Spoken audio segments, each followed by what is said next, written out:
Meu Pai, de joelhos desde o templo de Salomão, eu invoco o teu nome, Jesus, para que o Senhor vá agora ao encontro desta pessoa que está vivendo os piores momentos na sua vida sentimental, conjugal, a sua vida familiar. Ele não consegue se relacionar com as pessoas. A agressividade, a irritabilidade, o medo, a desconfiança tem feito esta pessoa se isolar. E quando abre a boca é para atacar, criticar, julgar, maltratar. E ele acaba ferindo as pessoas que mais o amam. E acaba depois se condenando, se censurando. Mas agora, aí em casa, no trabalho, no hospital, no presídio, aonde quer que ele esteja, ele toma a decisão de fazer o voto de Betel, o voto de ter ao Senhor como seu único Deus, o seu único Senhor e Salvador. Coloca a tua mão, meu Pai, agora, sobre a cabeça dela, sobre a cabeça dele, e arranque esse encosto do nervosismo, o encosto da depressão, o encosto da agressividade, que está destruindo o casamento, destruindo o noivado, destruindo o relacionamento entre pais e filhos, entre os irmãos. Não há paz, não há comunicação, não há respeito, porque há um encosto aí. Que saia agora, pelo poder de Deus. Meu amigo, levante o copo com água, pois nós o declaramos abençoado, consagrado, como símbolo do Espírito de Deus. Beba desta água e seja livre da opressão, do nervosismo, da angústia, da dor, pois Jesus está aí com você. Participemos juntos. Coloque as mãos sobre a sua cabeça, faça uma pressão e diga: eu não aceito. Fale com revolta: eu não aceito mais esse nervosismo, essa depressão, essa irritação, esse espírito de confusão, de dor. Diga: todo mal saia, em nome de Jesus. Respire profundo, entregue-se a Ele. Aproxime-se do seu televisor, do seu computador, coloque a mão sobre a rocha que representa Jesus. Quem edificar a sua vida sobre a rocha, disse Jesus, sobre a palavra de Deus, nunca jamais será destruído. Faça o voto de Betel, porta do céu, de andar com Deus, e Ele sempre adiante, em primeiro lugar. Que neste domingo, meu Pai, a unção que ela vai receber nas mãos venha abençoar o trabalho, as obras das suas mãos, de maneira que ele sempre tenha condições para dar e nunca necessidade para pedir. E todos que creem digam amém e graças a Deus. Olhe em sua volta.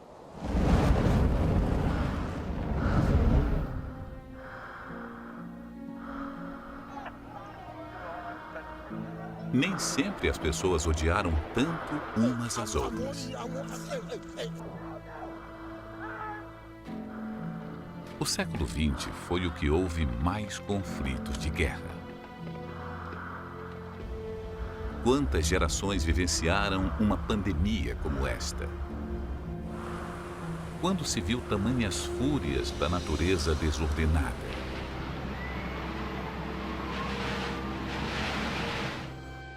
Tudo que vem acontecendo valida o que a Bíblia já diz há milhares de anos. O mundo está com prazo de validade.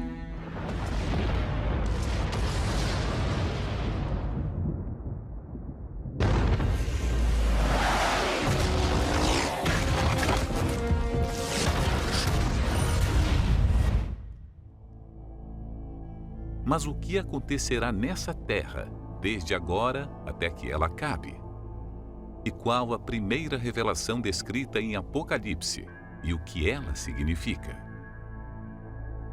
Vamos descobrir ao desvendar este livro considerado por muitos como misterioso. Domingo, ao cair da tarde. O estudo do Apocalipse. Você receberá orientações práticas à luz da Palavra de Deus que irão fortalecer a sua fé, renovar as suas forças e levá-lo ao verdadeiro encontro com Deus. Domingo, às 18 horas, no Templo de Salomão, Avenida Celso Garcia, 605 Brás, e em todas as igrejas universal do Reino de Deus. Chegue cedo e traga sua Bíblia.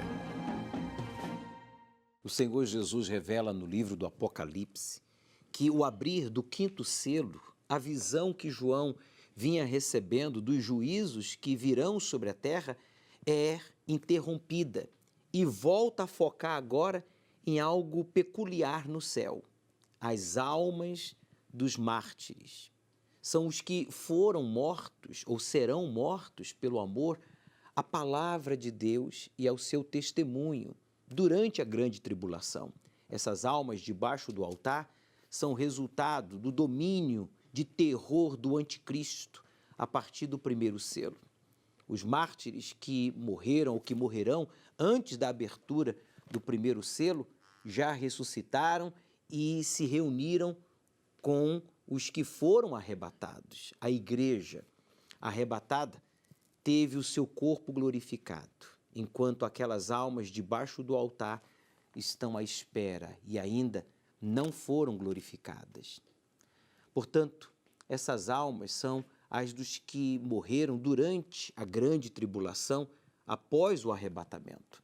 Nesse período, muitos dos que ficaram para trás se converterão ao Senhor Jesus finalmente. Reconheceram a verdade das Escrituras Sagradas, mas agora só serão salvos pelo seu próprio sangue, dando a sua própria vida. Hoje pode ser a sua última oportunidade, meu amigo, de se arrepender e Deus lhe livrará da grande tribulação que está prestes a acontecer. Por isso, se entregue por completo ao Senhor Jesus e você será salvo. Não se iluda pensando que durante a grande tribulação você poderá se arrepender e ser salvo. Batize-se nas águas já, o quanto antes, e busque o Espírito Santo. Você estará pronto para viver, para morrer ou para ser arrebatado. Caso você ignore este alerta, você seguirá frustrado e o pior, com medo da morte, e ainda sofrerá a grande tribulação. Aos domingos, às 18 horas, estudamos o livro do Apocalipse. Neste domingo, vamos ungir as suas mãos com um óleo consagrado em Betel. Chegue cedo. Aceite o desafio de obedecer ao Deus vivo. E Ele transformará a sua vida. O Senhor é quem te guarda, é a tua sombra direita. Ele guarda a tua alma, te protege contra o mal. Ele guarda a tua entrada e a tua saída, desde agora e para sempre.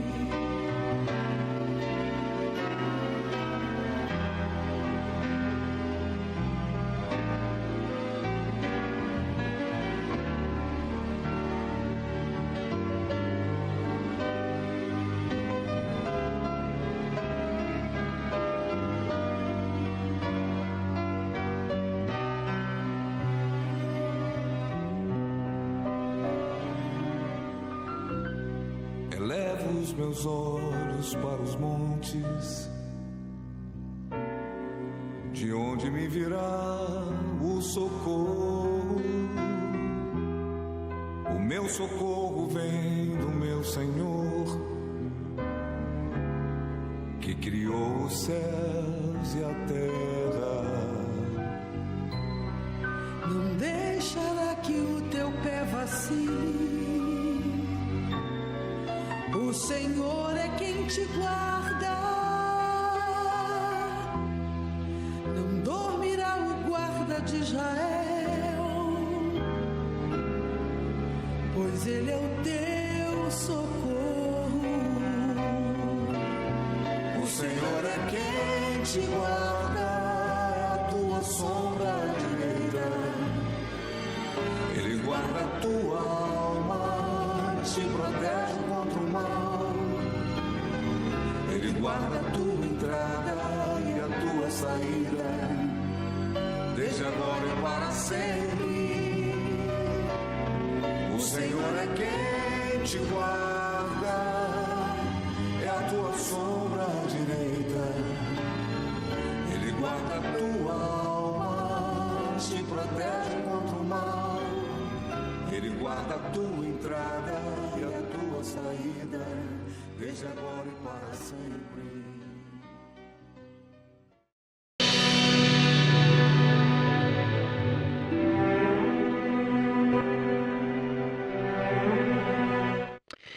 Pare aí agora. Você que está pensando em tirar a sua própria vida, porque você dedicou anos de estudos, aprimorando os seus conhecimentos, fazendo curso disso, curso daquilo, e agora você não pode exercer a sua profissão. Você não pode exercer a sua capacidade de ensino. Pare aí. Você que está pensando em tirar a sua própria vida, porque você está planejando, sabe, pensando que não vale a pena mais lutar. Não vale mais a pena se esforçar, porque todos estes anos que você se dedicou aos estudos, a uma profissão, agora você não pode exercer. Meu amigo, eu vou provar para você que você não tem que tirar a sua própria vida. O que você tem que fazer é o voto de Betel, porta do céu, fazer um voto a Deus de tê-lo como o seu Senhor, o seu Deus, o seu guia, o seu protetor, o seu provedor. Porque foram estas as promessas que Deus fez a Jacó, que estava desacreditado de todos, mas não de Deus. Deus não deixou de crer em você, e nós também. Nós não deixaremos de crer em você. Preste atenção na vida desta pessoa que estava pior do que você. Eu sempre era aquele médico que ninguém pensava, ninguém requisitava. Bom, meu nome é Marcos Roberto Santos, tenho 47 anos, aliás, vou fazer 47 anos, e sou médico, cirurgião cardiovascular. Logo quando eu comecei a exercer a minha profissão, eu tinha muita dependência das pessoas, dos hospitais, dos grupos. E a minha vida era sempre relacionada a uma pessoa, algumas pessoas, e eu acabava sendo o último médico, né, de todo o processo. Eu sempre era aquele médico que ninguém pensava, ninguém requisitava, ninguém gostava de contar, porque não tinha representatividade, não tinha expressão. E eu levava a minha profissão até satisfeita com isso. A minha vida era muito simples. Eu morava num kitnet. A nossa vida era amarrada. As contas não se fechavam. É impressionante. Por mais que eu trabalhasse, no final do mês ganhasse dinheiro, mas esse dinheiro não durava. A gente sempre faltava conta para pagar. Nós nunca tínhamos viagens a fazer. E uma vida amarrada. A gente tinha um carro que era um carro velho, mesmo sendo médico, era um carro já antigo, que vira e mexe estava dando problema, né? Ia para o supermercado, tinha que escolher o produto. Olha, vamos comprar isso aqui não, que isso é muito caro, aquilo ali, vamos comprar aquilo outro, porque aquele outro ali é muito caro. Na época eu não tinha noção disso, né? Na época eu achava que isso estava bom. Né? Depois que a minha cabeça mudou, os resultados da minha profissão eram resultados muito ruins. Eu não conseguia ter uma gama de clientes porque eu não era um bom médico. Não porque eu não estudava, eu estudava. Né? Sempre fui muito estudioso, sempre fui muito atualizado. Mas, mesmo assim, é como se algo tivesse amarrado. E os próprios clientes viam isso em mim. Até quando nós começamos a praticar a fé, né? A fé na palavra de Deus, né? A fé na Bíblia. Quando dizia na Bíblia que nós tínhamos que entregar o dízimo, os 10%, No começo eu não acreditava, né? Todos algum dia pensaram dessa forma, né? E na verdade você estava dando dinheiro para a igreja, né? Dando dinheiro para o pastor pegar o dinheiro, até o tempo que essa minha visão mudou, né? Inclusive a minha esposa, que já era da fé, e isso fez com que eu pudesse mudar a visão e seguir, né, a palavra de Deus como ela estava escrita na Bíblia. Não houve um contrassenso, um contraponto no meu coração. Eu simplesmente fiz aquilo que tinha que ser feito. Mas depois, mesmo sem ver, eu vi os resultados. Acaba que você está debaixo de um céu aberto. Mas os problemas eles não vão deixar de existir. E quando chegou uma vez um problema muito sério na minha vida, muito sério, e isso acabou me levando a uma situação até de desespero, né? Foi quando eu me lembrei da palavra de Deus. Eu me lembrei. E nesse momento eu abri a Bíblia e disse, olha, está aqui. O Senhor prometeu. E foi nesse momento em que eu cobrei a Deus, tá aqui, eu sou dizimista da tua casa. Eu sou da tua casa, eu obedeço a tua lei. O Senhor tem que fazer diferença daquele que crê e daquele que não crê. E até diante de uma sentença que uma pessoa chegou e disse assim, isso nunca vai acontecer, isso nunca aconteceu, isso nunca vai acontecer na história dessa instituição. E eu cobrei de Deus, aí eu tive a vitória e aconteceu. Aí só faltou ir lá com a pessoa e dizer assim, olha, esse foi o primeiro caso nessa instituição, foi o meu. E a gente começou a ter pensamentos de grandeza, né? Da clínica nós expandimos para um negócio muito mais importante, temos uma rede de clínicas, tá? E hoje nós temos a ideia de um hospital. Eu, que era o último, passei a me tornar o responsável por 70 médicos, né? Eu passei a ser um médico muito requisitado aqui no meu estado, no meu município, né? Hoje a gente faz um atendimento de mais de 2.500, chegando a 3.000 atendimentos mês, não só eu, mas a clínica toda, né? Atendimento de consultas, chega a quase 10.000 atendimentos, né? Consultas, entre consultas e exames, né? Mais de 10.000 mês, né? Nossa clínica ela é muito, muito conceituada, chegamos a se tornar o segundo, só perdendo para um hospital, porque ainda não somos um hospital. E hoje, assim, meu patrimônio, ele simplesmente, não é nem multiplicar, explodiu, né? Exponencialmente. E isso é a olhos vistos. Desde quando começou, né, a pandemia, em nenhum momento nós tivemos pelo contrário, nós tivemos um aumento da nossa demanda exponencialmente. E às vezes o plano de saúde sai, não quer mais trabalhar com a gente, mas a gente pensa que vai cair um movimento, porque o plano de saúde saiu, e não é o que acontece. O movimento duplicou. E eu fico assim pensando, meu Deus, como pode? É uma matemática totalmente contrária, né? Se o plano de saúde descredenciou da gente, a gente pensa que nós vamos cair. Não, a gente duplicou o atendimento, né? Nos tornamos o plano de saúde, né? Nós não temos plano de saúde, mas é como se nós fôssemos o plano de saúde. E o atendimento que eu achava que fosse cair, pelo contrário, ele duplicou. Eu passei a atender 2, 3 vezes mais pessoas do que eu atendia antes. Foi durante as perseguições que eu entendi a importância do Espírito Santo. Porque o Espírito Santo, ele é o mantenedor da palavra dentro da gente. Eu posso dizer que tudo isso que eu tenho não é nada. Pode jogar isso fora. Porque o Espírito Santo, ele sim, ele é a coisa mais importante na nossa vida. Se você tem isso, você tem tudo. Hoje, mesmo com bens, eu não dou importância para isso, não. Eu dou importância para o Espírito Santo. Se tirar tudo e me dar o Espírito Santo, que não pode, né? O Espírito Santo em dobro, triplo, Mas às vezes até tenho vontade. Se tiver em quadro, eu quero. Se tiver 10 vezes o Espírito Santo, eu quero. Porque isso é mais importante. O Espírito é mais importante do que qualquer coisa dessas que a gente pode ter.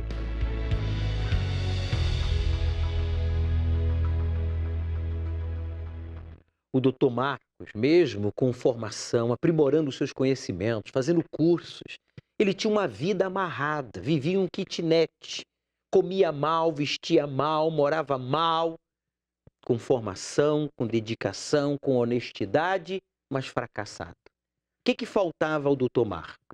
Está faltando a você, doutor. O que está faltando a você, advogado? Você, juiz, está faltando a você. Empresário, só tem nome de empresário, mas você vive pior que os seus funcionários. Está faltando você fazer o voto de Betel. O que é o voto de Betel, bispo? É você honrar a Deus em primeiro lugar. É você ter a Deus como seu Senhor. Este azeite aqui que foi derramado lá na rocha em Betel, já chegou ao tempo, está aqui comigo na botija. Eu vou te ungir, eu vou ungir as suas mãos, para Deus abençoar as obras das suas mãos. Está tudo dando errado para você? Quando você fizer o voto de Betel, de honrar a Deus em primeiro lugar, então você vai dizimar, você vai ofertar do que você tem. No pouco você vai ser fiel e Deus vai lhe colocar sobre o muito. Você ouviu o doutor Marcos? Era fracassado. Hoje ele tem 70 doutores, médicos que trabalham para ele. Você quer empregar 70 pessoas? Você quer, meu amigo, preste atenção, fazer a diferença na sua vida e na vida dos seus familiares e na vida de outras pessoas? Faça o voto de Betel. Caso contrário, você vai continuar amarrado. Jacó estava perdido, sem direção e sozinho. Fez voto com Deus de fidelidade e iniciou ali uma nova jornada. Se você, como Jacó, firmou um compromisso de fidelidade com Deus, domingo, dia 13, realizaremos a unção nas mãos. Todos os que estiverem nesse dia receberão a unção nas mãos com o azeite consagrado em Betel e enviado para o Templo de Salomão.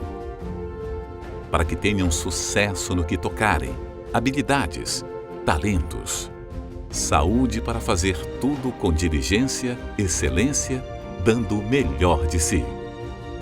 Ao pôr do sol, na reunião do encontro com o Espírito Santo, às 18 horas, no Templo de Salomão ou em uma Universal.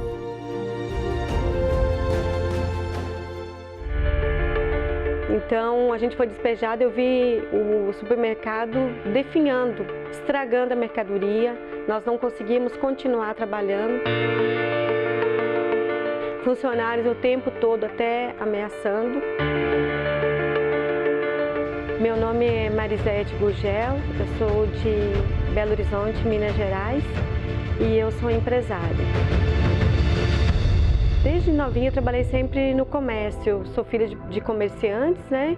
Então eu sempre tive muitas experiências com comércio, com empresa.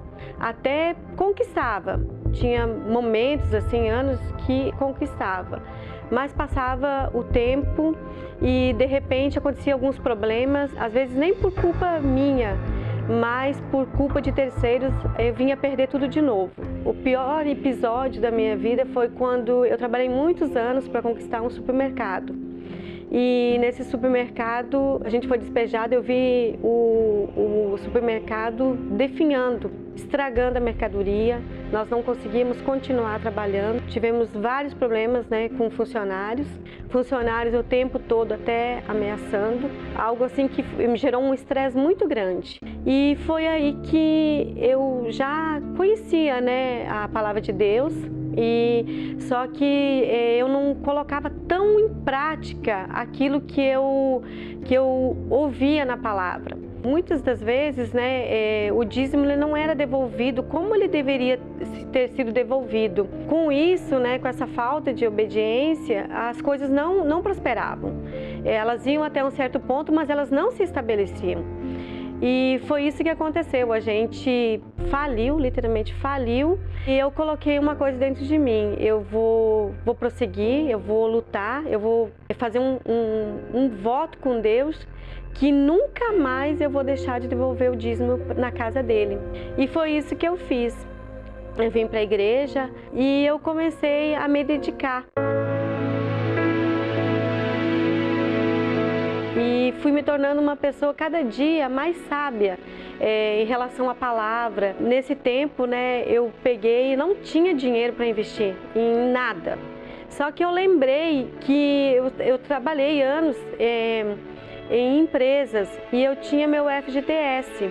E eu nunca tinha sacado esse FGTS, só que esse dinheiro era muito pouco para mim montar qualquer coisa. E eu comecei a pedir a Deus, falei: Senhor, abre uma porta para mim, abre uma porta grande e oportuna. E graças a Deus, 2 irmãos meus queriam fazer sociedade comigo. Eu investi, Deus abriu essa porta para mim, o restaurante, que ele é grande dentro e ele tem um espaço muito grande lá fora. Nos primeiros 2 anos foi muito difícil. Os meus funcionários, tinha funcionário que ganhava mais que eu.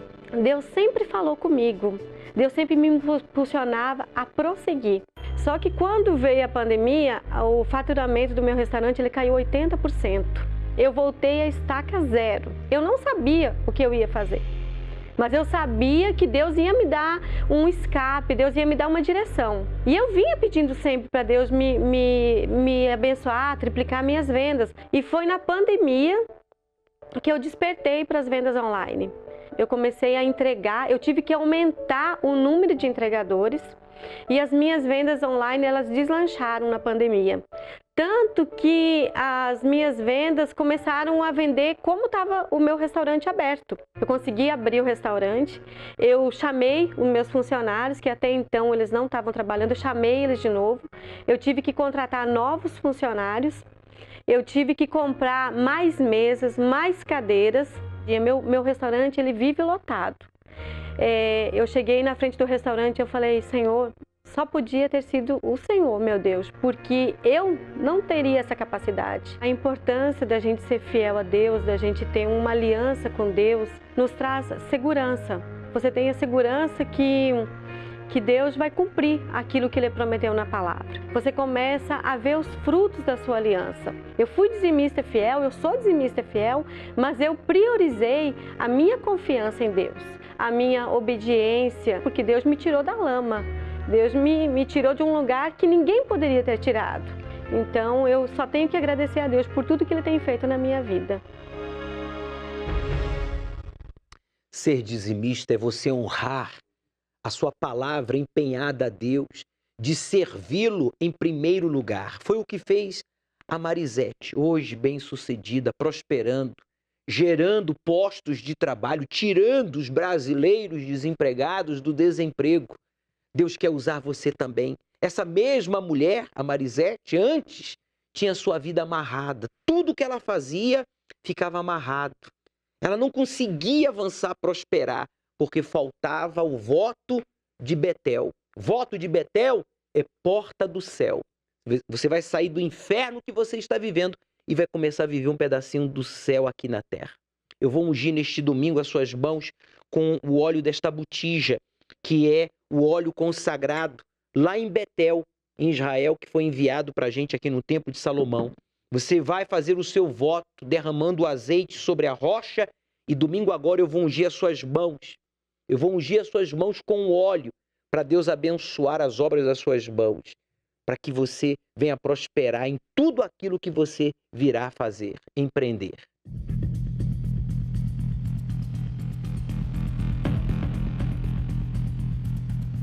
Mas se ainda o nosso evangelho está encoberto, para os que se perdem está encoberto, dos quais o Deus deste século cegou os entendimentos dos incrédulos, para que não resplandeça a luz do evangelho da glória de Cristo, que é a imagem de Deus.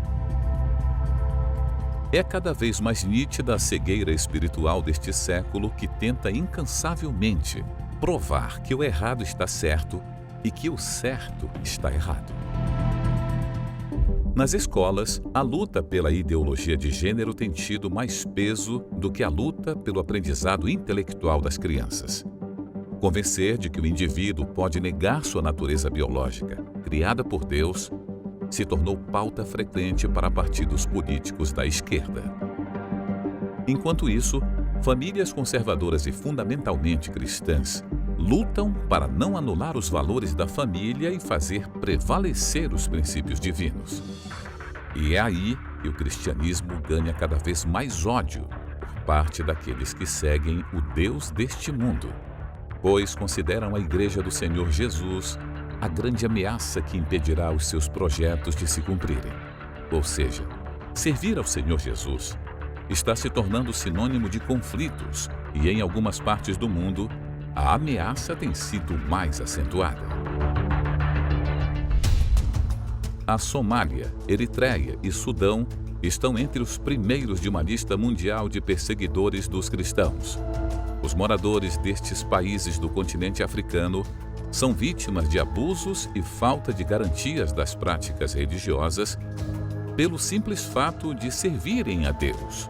Sofrem preconceito, exclusão, violência e chegam ao ponto de serem privados de comida e água. Por lá, grupos extremistas já fizeram centenas de vítimas.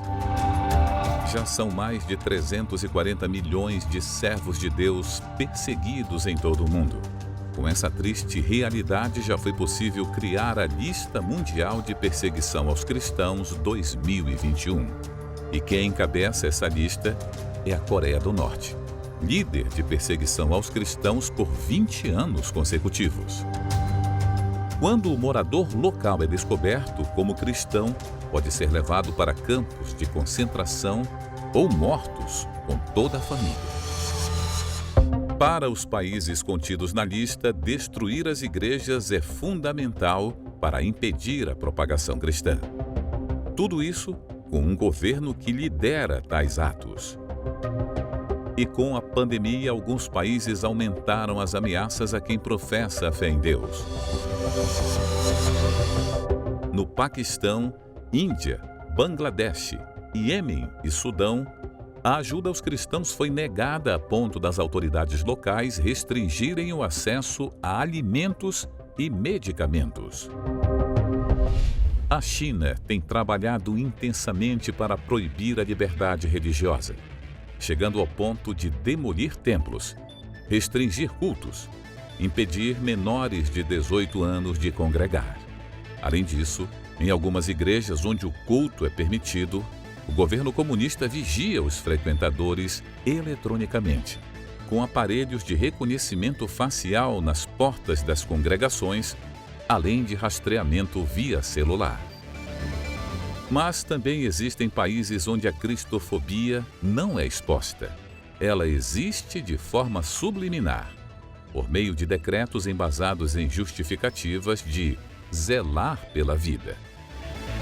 Além disso, algumas pessoas sofrem perseguições em seu próprio convívio. São chamadas de fanáticas, caçoadas pela fé que professam e até humilhadas pelo fato de servirem a Deus. Mas tudo isso faz parte do cumprimento das Escrituras. O próprio Senhor Jesus foi perseguido, zombado, açoitado e morto por apregoar a verdade, que muitos não queriam aceitar.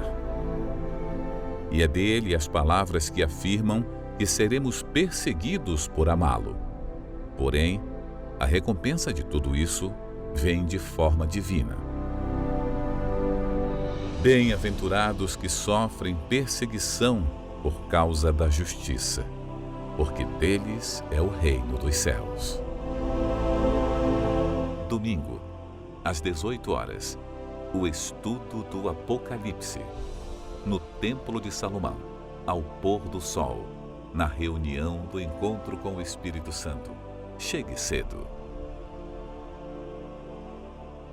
Eu lhe pergunto, meu amigo, não é melhor você vencer a guerra espiritual que travamos agora contra o diabo, o mundo e a nossa própria carne, do que nos encontrarmos só neste mundo, no meio de uma guerra física e sangrenta, sem poder sequer contar com o Espírito Santo? Pois é, isso vai acontecer depois que a igreja seja arrebatada. Jesus virá buscar os seus filhos, quer livrar você da grande tribulação, mas para isso você tem que se entregar. Faça o voto de Betel. Domingo às 18 horas vamos estudar o livro do Apocalipse.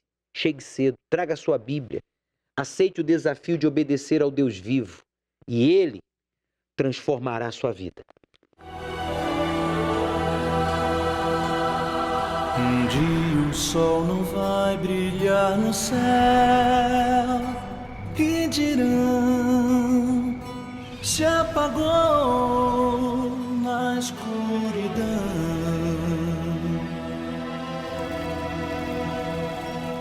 Um dia não haverá mais o amanhã, não, só o som que o ar produz nas